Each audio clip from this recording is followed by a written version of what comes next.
question about seeing Christ in all the scriptures.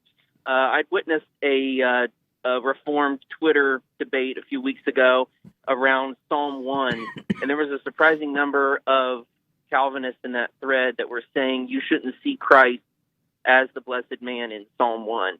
And to me, I thought that kind of seeing Christ in all the was a Calvinistic basic, so I was kind of taken aback a little bit. Wanted to see maybe if I could get your comment on seeing Christ in all the scriptures. Well, yeah. I think that there is validity in, for example, in making the application that anything in Scripture that exhorts us to live in a way that's glorifying to God is what Jesus did. And so Jesus fulfilled the blessed man. That's how he lived. He gave us the example. Now, does that mean that the author, when he wrote those words, intended his audience to limit those words to the future coming Messiah? No. I think it's very obvious he is actually saying to his fellow Jews that God blesses the man who does these things, who doesn't walk in the counsel of the ungodly and sit in the seat of scoffers. And it's all about what a godly man would be like, which, since Jesus is the prototypical righteous Jew, he is the perfect covenant keeper in all ways, which is why he can be the Messiah and he can die for us and everything else. That's all true, but I am hesitant to break the connection of the text with its original audience for a proper application. You have to do both.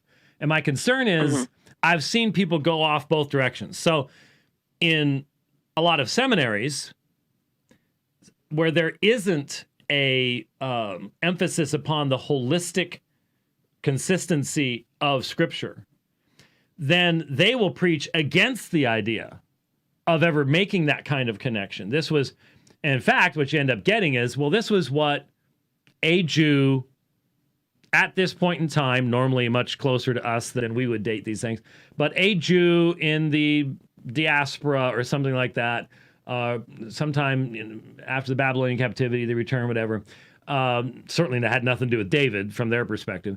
This was his elevated thought about God. I mean, that's basically all you end up getting, to where how that relates to Psalm 2, well, it doesn't relate to Psalm 2. It only relates to Psalm 2 because they're both in the same book, but they're both in the same book simply by happenstance, and there's nothing divine about it.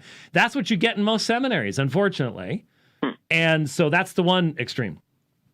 The other extreme is everything's about Jesus, so you have to look for him even in some of the stories that are doing nothing more than absolutely demonstrating the utter depravity of man. I mean, there are some chapters in Judges that I'm like, that shows me why Jesus had to die, but it doesn't tell me anything about Jesus. So I'm lost to the all Scripture is about Jesus application here.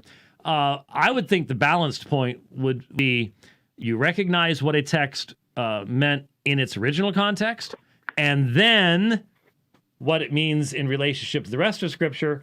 And since Jesus is the incarnate one, then you see how it's connected to him, so that everything that is exhorting us to godliness and obedience is seen in its fullest form in him.